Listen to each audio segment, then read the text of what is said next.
Good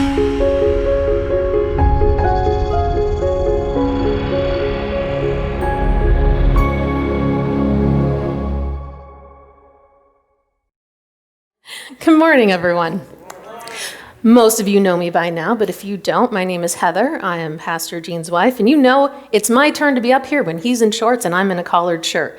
So I take care of a lot of the administration at the church as well, and I get the opportunity to share a message with you from time to time. Last week, Gene was up here, and he did something remarkable, and what I heard, someone who's been in church their entire life never heard in church, the Sermon on the Mount in the plain, all the way through. So he discussed that with you last week and coming to Jesus soberly and said, Heather's going to share her story. So here I am. When I first came to C3 about 10 years ago, I met with the pastor and discussed with him about getting baptized. And he said, it's your decision, so go home and pray about it and let me know, what God says. I'm like, all right. So I got in my car the next day, I prayed about it overnight, and I had a bit of a Transformers moment. Can you talk? XM satellite radio. Digital cable brings you broadcasting system. So you talk through the radio? Actually, you do. You're wonderful. You're wonderful. So what was that last night? What was that? Message from Starfleet. Throughout the inanimate vastness of things. down like visitors from heaven. Hallelujah. Visitors from heaven. What are you, like an alien or something?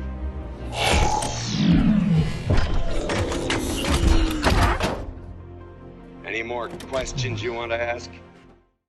I chose that because that's how God answered me. I asked him, should I get baptized? And so I got in my car the next morning, turned on the radio. Now, to give you a background story, when I first bought my car down here, I had to have a convertible, get it out of my system.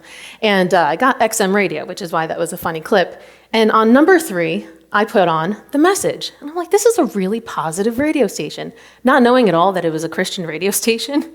So, of course, I have that tuned in. I'm a hardcore Christian now. I got to listen to that all the time. As I turn on my car, and the first note came on of redeemed. Exactly. I'm like, okay, that must be a sign. That's probably a yes.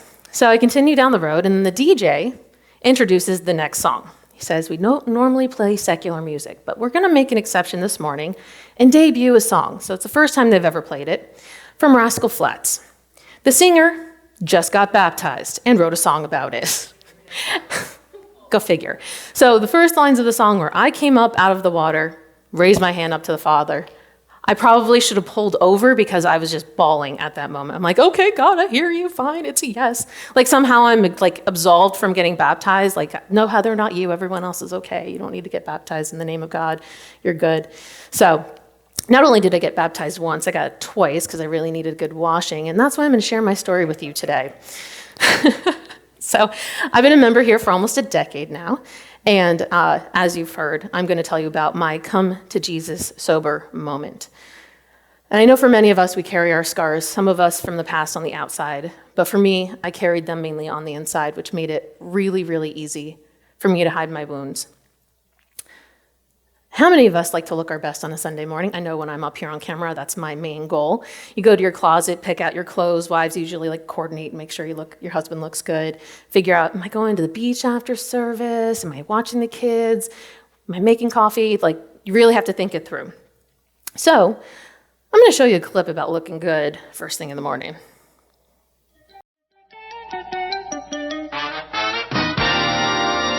Calling the Jetsons. Jetsons. Ah, it's a phone. I'll get it. Morning, George, dear. Ah, morning, Gloria. Honey, it's your friend Gloria, the cute-looking one. Gloria? Oh, dear. I can't let her see me looking like this. I've got to put on my morning mask. I'll be right there, George.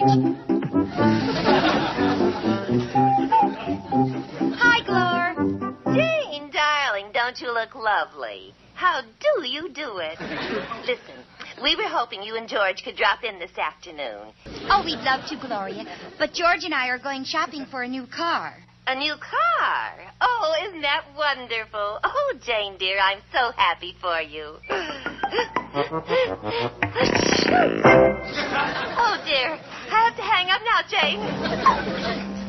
Poor Gloria. How embarrassing. She lost her face. Yeah. When are you taking your mask off, honey? You're very, very funny, George Jetson. So is that so poignant for today, the world we're living in with Zoom calls and phone calls all by mask? Wish I had that in the morning, put on that morning mask. I know a Zoom call, everyone makes sure they're good from the waist up. Jean showed a video of what some people do when they forget to dress from the waist down. I know as a kid, I thought that was the coolest thing, that you'd be able to video call. And honestly, it's the last thing I want to do now, especially because it's what I have to do. I love doing the opposite of what I'm supposed to do most of the time. Part of my problem. Anyway, having a morning mask would definitely be a lot easier getting out the door and or Zoom calls that we have nowadays. But I don't know about all of you, but I lived most of my life professionally putting on that mask, putting on the perfect mask of what I wanted you to see. The version of me I wanted to project out and only letting those closest to me see me, like Jane Jetson without my mask. Sorry, Jean. So this morning, as I said, I'm going to tell you my story, letting you know me, real church for real people, and how in the world can I expect you to let your guard down if I can't do it myself? And I know I can be an intimidating person. I run around really fast, always have things to do. It's part of being an administrator, I'm sure. Some of you can relate. But probably I'm more afraid of most of you than you are of me. And a couple of years ago, I had the pleasure of becoming a pastor's wife, something that I definitely would never have expected to happen in a million years. That's not something as a little girl I go, you know what, when I grow up, I'm going to be a pastor's wife someday, getting all groomed like I'm going to be a king someday. Nope, that's not how that happened. Only God. Then the lead pastor's wife. Great. Nice transformation. But with that, I feel that I have the responsibility to lead by example. And unfortunately, I know that being the lead pastor's wife comes with unrealistic expectations, so I'm going to smash those for you this morning. And I want to take a second for you to envision what you think a perfect pastor's wife looks like. Any celebrity now, if you've done this quiz before, do not cheat, or who have seen my notes. All right. Does everyone have an idea? Okay. All right. Generally, when I think of the perfect pastor's wife, I think of a combination of 3 women. Picture perfect woman number 1, June Cleaver. The picture perfect 50s wife, mom, housewife, the best dressed cook you've ever seen, someone who wears pearls making breakfast. I know I have never done that. I don't even own an apron. Nope. Picture perfect woman number 2, Mother Teresa. Enough said, I'm not even close, and I'm not even going to try. Picture perfect woman number 3, Wonder Woman. And I feel I have the most in common with Wonder Woman, mostly because I used to beat boys up for a living. And what my mom tells me, I've been doing that since I was 2 years old and got taught professionally by my lovely husband. So again, this morning I'd like to smash your expectations because this is real church for real people. And I'm going to show you what your real church for real people, pastor's wife, looks like. So quick summary of my childhood. I was born and raised in California. Luckily, I got out. My parents were married, but were also teenagers. They were only 16 and 19 when they had me. It didn't work with them, and by the time I was 2, they were divorced, and I was living with my dad. I moved around a lot as a kid with my aunts and my older cousins. Those were the boys that I was beating up when I was 2, by the way. And by the time I was 4, my dad and I lived with my grandparents, where he met and married my stepmother, who lived next door. And from the point that they had gotten married, I did not have the opportunity to speak to or see my mother until I was 20 years old. And to briefly summarize my childhood, there were good times, there were bad times, like anyone else, but to mostly summarize it, Cinderella, without any of the gory details, stepmother, younger siblings. And unfortunately, growing up, I felt less than and constantly struggled to find a place to fit in. 12-year-old Heather with younger brothers. Perfect 90s hat. I don't use that much hairspray anymore. But the problem with pictures, much like our Facebook and social media, is we often hide the pain and the hurt. You put on a smile and pretend that everything's okay. And all those years of faking it for me, leading people to believe that everything was great, finally built up. And I fell into depression in my teens, and at times even suicidal. And between my 9th and 10th grade year, I had gained a tremendous amount of weight, and I went from being in shape and athletic, participating in sports, to obese in less than 3 months. And from that point on, I've struggled with my weight, Making matters worse, I was one of only a handful of girls in my high school who were obese, and I went to high school in the Valley where a handful of girls were on the cover of my favorite magazines, just rubbing in that insecurity. It's fantastic. But luckily, I made it through high school all in one piece. I got good grades, because that was my only ticket out of my situation, was to get into college. And so I got into a couple of colleges in California and a couple in New York. And now, most of you, I'm obviously in Florida right now, so you're probably wondering, how in the world does she get from California to New York and then Florida? Well, my stepmother was from New York. She was born and raised there. And we went to visit her relatives when I was 17. In California, I didn't have a reason to fly because you can drive everywhere to see all the wonderful things. And so I finally got on a plane for the first time at 17 years old in October and flew to New York. And who does not fall in love with the leaves changing in October in New York? So at that point, I realized in my heart that New York would be my new home. So I graduated high school. We moved cross country. 2 dogs, 2 little brothers, a U-Haul truck, and an SUV. It's a wonderful trip to take, but not in those circumstances. I tell you, it's great to see the country that way, but choose your circumstances wisely. I had a choice to stay in California because of the colleges that I had gotten into, but there was just something inside of me that told me that I needed to be in New York. So I moved with my family, decided to go to Marist College. And I know now that that was God telling me that I had to move. I didn't then, and I'm really glad that I listened. So that summer we moved, and by that fall, I had started college. I moved out, I moved into the dorms at Marist at 17 years old, and from that point on, I was officially on my own. A couple $100 to my name, no car, no driver's license, and most everything I owned fit in my dorm room. Luckily, it didn't take long till Jean's younger sister introduced us. And about a year later, we started dating, and we have been together now for over 20 years. So you can do the math on that one. So now, one thing you should know about me is I have a drive to prove other people wrong. Tell me to do one thing, and I'm going to say, I'll show you. So once on my own, I sought to find value in the world. Growing up feeling less than, I sought out success through titles, weight loss, making money, anything that would make me feel of worth. I looked for it all in the material world. As I mentioned before, I was overweight as a teen in high school. Food was my first drug of choice. But I had not lost my love for doing literally anything athletic and competitive. So after Gene and I were together, as you saw in the picture, he taught me Brazilian Jiu-Jitsu, and I got into self-improvement and lost a ton of weight. And I was the first one in my family in decades to break many obstacles and chains that were not in my favor. Getting through high school without getting pregnant, graduating college, getting married, and then having a baby. I broke all of those chains and overcame them considering all of the odds were stacked against me. You know what the wonderful thing about God is? None of that matters in his world. Not at all. When I look back, I realize it wasn't me who broke those chains. That was my ego telling me that it was me, when it was God who paved the path, because I was definitely not a perfect teenager or young youth in my 20s, and my behavior could have definitely derailed any one of those chains. Finally graduated college, got married, became a middle school history teacher of 7th grade. That was fun. There's a reason I don't do it anymore. I went on to earn my master's degree while helping build our business, and the success of our business that we built together and being a well-paid New York teacher allowed me access to all material things in order to fill that black hole void that was inside of me, trying to find my purpose. I began to fill it with all of the things of this world. Unfortunately, none of it worked. Shoes, booze, handbags, fast cars, degrees, money, titles.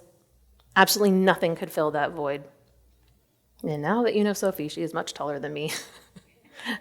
FYI, I'm wearing 6-inch heels in that picture, and she's still taller than me. Later on, I learned, though, that I have a disease that does not discriminate, a disease of more, a disease that tells me that I do not have a disease. What can I say? I have an addictive personality. However, that addiction has many forms for me. The first one was overeating, and the major one that led me to my come to Jesus sober moment and my sober baptism was my addiction to alcohol.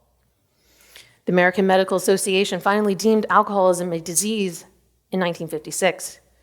and is defined as a disease by most medical associations, including the American Medical Association and the American Society of Addiction Medicine. Like diabetes, cancer, and heart disease, addiction is caused by a combination of behavioral, environmental, and biological factors. As alcoholism is an addiction, it is considered a disease of the brain. The brain has been physically altered by extended exposure to alcohol, causing it to function differently and therefore creating addictive behavior. It is described with a prolonged period of frequent, heavy alcohol use, the inability to control drinking once it has begun, physical dependence manifested by withdrawal symptoms when the individual stops using alcohol, tolerance or the need to use more and more alcohol to achieve the same effects, a variety of social and/or legal problems arising from alcohol use. Now, I should have known when I was younger, but it was excused away by youth and having fun like everyone else. I'd drink during hard times, drink during good times, but eventually became any time.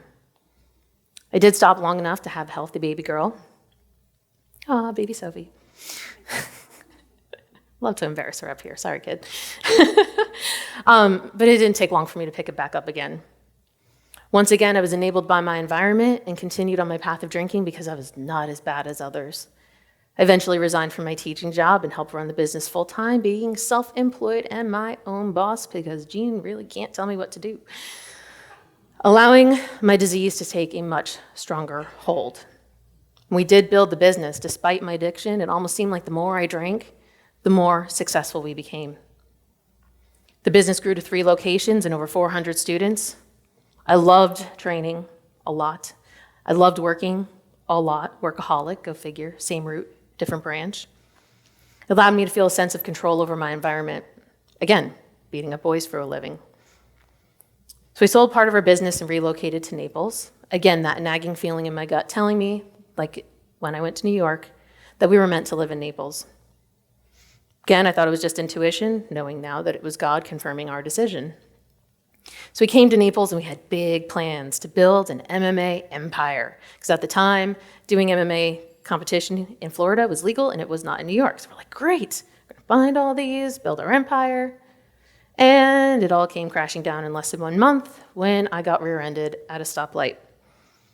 The injuries were not on the surface, they were internal in my hip and in my back. But it was at that moment that everything that I thought made me on paper was gone. Training, working out, lifting heavy stuff, beating up boys for a living, all gone. Now let me ask you a question.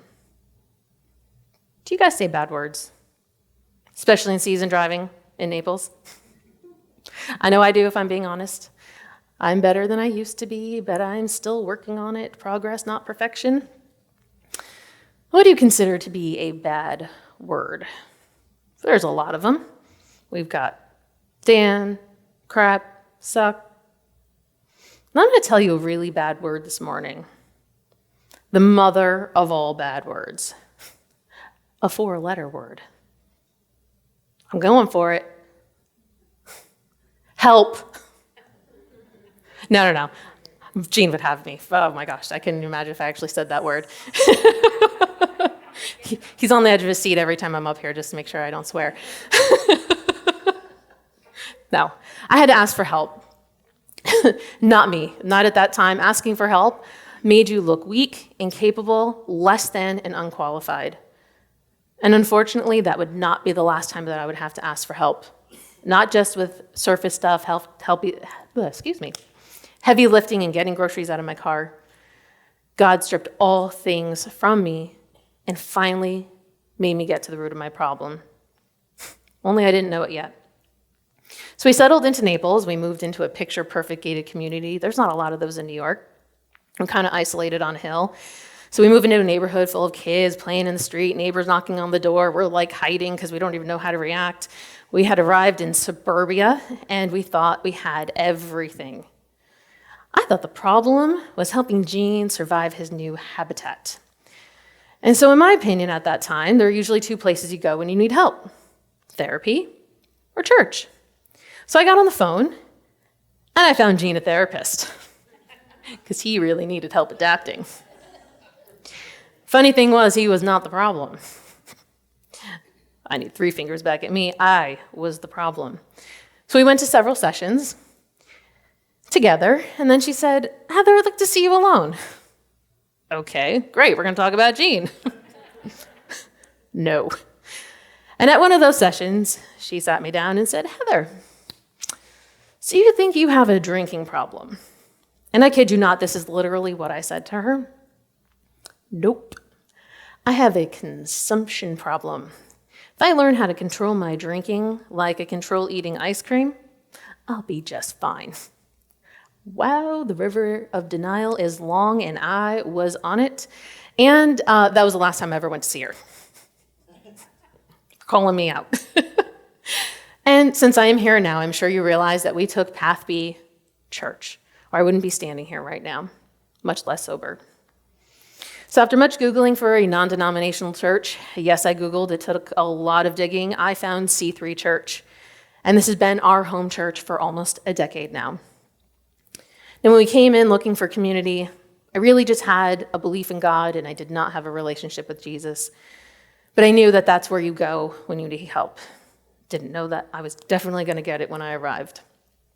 And it was here at C3 that I met sober women for the first time at an embrace group. And they talked about their sobriety, smiling nonetheless. And I was like, you don't say that out loud.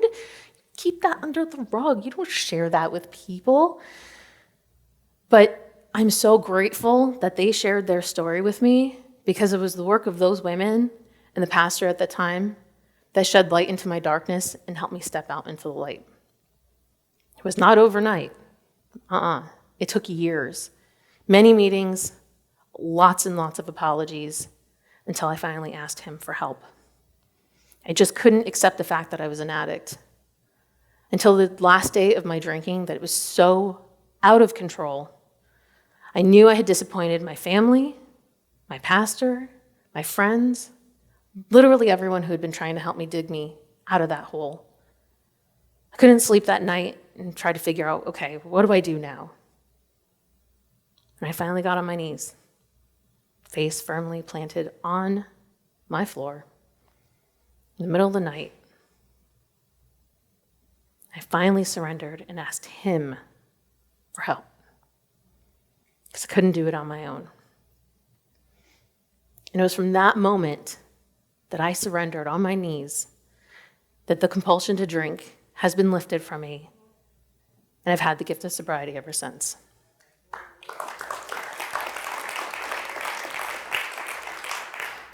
You're applauding God, because if that were my power, I would not be here. That is all him, 100%. No human power could take that away from me, only his. So now, if that wasn't a big enough miracle in itself, I'm going to add some icing on the cake. That year was the 1-year anniversary of Jean's come to Jesus moment. I was sitting in one of my meetings, reading through one of our books, and I underlined a sentence about letting the grace of God enter me. And I wrote down the date and realized that was the same date as Jean. Everyone was like, is everything okay? I'm like, these are happy tears. There are 2 miracles. And only God could have orchestrated that, giving me the blessing of the gift of sobriety for 6.5 years now. But I'm still relearning how to get comfortable in my skin again. Jean has recently been talking about coming to Jesus sober, reciting the Sermon on the Mount in the plane last Sunday. I told you I had a couple of baptisms, the first one before I got sober. Actually, both of them before I got sober. The first one on the beach, the one that's, from the beginning of the story. I celebrated. I told you I drank during good times. So I went home and got drunk that night. Yay, I got baptized. I love Jesus. Because I wasn't baptized as a kid, and that was my proclamation. And so on the 1-year anniversary of my baptism, I went ahead and did it again. Almost made it an anniversary affair. I'm just going to get baptized every year, just wash me clean every year and eat it. But I continue to struggle with my sobriety. I believed in Jesus. I loved Jesus. But for me, the true sense of my real baptism happened the night that I surrendered and the Holy Spirit entered me on April 30th of 2014. So now that I've shared my sober, come to Jesus moment, taking off that mask. Actually, if I really did, I wouldn't wear any makeup this morning, but I'm sorry, I'm not going to do that. I've gotten really real with you. I would really like to encourage everyone here that everyone's moment is their own. Sometimes it happens quickly, sometimes slowly. And in the world that we're living in today, it is so much easier to point a finger at everyone else, saying, I'm not as bad as so-and-so. That's what kept me in my disease for so many years, was comparing rather than identifying. But when I went to the rooms for the first time, a wise old guy said to me, are you done yet? What? Yet. Okay. You're eligible too. Yet. You haven't lost your house yet. You haven't lost your family yet. You haven't lost your job yet. You haven't lost your life yet. You're eligible too. That was a sobering moment, for sure. And for me, sobriety doesn't have to be a substance abuse. Same root, different branch. For me, I could escape into anything. Office supplies can become an addiction for me. No kidding. I think I have every color staple and or paperclip that exists at Staples. As I said, I'm still working on it. But it's also about emotional sobriety as well. And I find that through Christ, once I came to him for help, I've been able to work towards that emotional sobriety, catch myself when I'm in that addiction. It doesn't have to be alcohol. I can turn it into anything. And as I said before, I'm definitely not perfect. Not at all. It is about progress, not perfection. We live in a culture in America that has an ideal that cultivates the addiction of more. More streaming videos, more this, more phones, everything is more. We are enabled by our culture to be addicted to just about anything. And as Jean said before, we live in a world where we pride ourselves in breaking the Sabbath, not even taking one day off a week. Americans have the most unused vacation times out of anyone in the world. And we pride ourselves in that. Are we better than God who took a day off? I know I'm not. Consumerism has crept its way into Christianity. We have to keep our eye on what the word says and not on what we think it says. Because God has got it. We have to let go and let God. And in a world of self-help, it is a constant battle for us as Americans to learn how to lean on and rely on God as his children. He's given us the formula to live. Jean said, our program book, it's the Bible. That's our program book. We have everything we need to know is in there. He showed us how to survive in the wilderness for 40 days. And as I said before, everyone's come to Jesus moment is their own. Your relationship with him is solely your own. We all have issues. We all have problems. Vices, worries, regrets, horror stories, horrible things that you may have done to other people, horrible things that may have been done to you. No one's perfect. Absolutely no one. If we were capable of being perfect, we definitely wouldn't need Jesus. And what God does for us is he takes our mess and turns it into our message. And we at C3 here are here for you no matter where you are in your journey. Because that is what the church did for me, and we will do for you. We're here to carry each other's burdens because your load is lighter when I carry it, and mine is lighter when you carry mine. Galatians 6:1-9. Dear brothers and sisters, if another believer is overcome by sin, you who are godly should gently and humbly help that person back onto the right path. And be careful not to fall into the same temptation yourself. Share each other's burdens, and in this way obey the law of Christ. If you think you are too important to help someone, you are only fooling yourself. You are not that important. Pay careful attention to your own work, for then you will get the satisfaction of a job well done, and you won't need to compare yourself to anyone else, for we are each responsible for our own conduct. Those who are taught the word of God should provide for their teachers, sharing all good things with them. Don't be misled. You cannot mock the justice of God. You'll always harvest what you plant. And those who live only to satisfy their own sinful nature will harvest decay and death from that sinful nature. But those who live to please the Spirit will harvest everlasting life from the Spirit. So let's not get tired of doing what is good. At just the right time, we will reap a harvest of blessing if we don't give up. Therefore, whenever we have the opportunity, we should do good to everyone, especially those in the family of faith. When we have to step over a valley, the others help build a bridge for us. God makes sure we don't have to do it alone. We have that vertical relationship with him, but also our horizontal relationship with one another in the church body. And what any sin, any disease, or any issue you have that you're dealing with in the dark, he wants you alone. Especially in the world right now. We're fortunate in Florida, but with shut-ins and people on their own, it is the devil's making right now to keep people isolated and alone. That is the last place any of us need to be. And sometimes the scariest thing to do is use that 4-letter word again. Help. It was the best thing that ever happened to me. I didn't think so at the time. But it finally allowed the light to shine in my darkness of years of isolation, depression, hopelessness, feeling empty and purposeless. Being a child of God, we're here to hold a hand out for you, throw you that life preserver. But you have to be the one to grab it. I know at first I did not want it at all. I was drowning in the hurricane. People kept throwing it to me. I'm like, nope, I've got it. I really like drowning over here. Leave me alone. I kept throwing it back over and over again. But you know what? I eventually got tired of drowning. Got sick and tired of being sick and tired. And I finally allowed others in. I was like, fine, you can pull me in the boat. And most importantly, I also let Jesus in. And my church. We are a real church for real people. Remember, come as you are, but don't stay as you are. I know I didn't, and thank goodness I didn't. I wouldn't be sober, I might not even be alive, and I would not be standing here today. And I'm not ashamed anymore. I'm proud of what God has done for me, turning something truly shameful and embarrassing, and allowing me the opportunity to help others in need, and allow others to help me.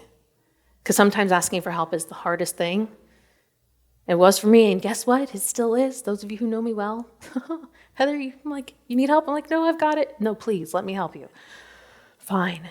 Like I said, progress, not perfection. But I've got it. Those 3 words can be the deadliest words you ever say. It's okay to let people help you. You are not a burden. Do not feel guilty. Sometimes you're helping them more than they're helping you. And so ask yourself, have you had your sober come to Jesus moment? As I said before, if you haven't, don't worry. It'll come in his time. But be sure not to ignore the hand when it comes out to pull you out of the water. Please don't drown. Because he loves you, and we love you. May the grace of our Lord Jesus Christ be with your spirit. Amen.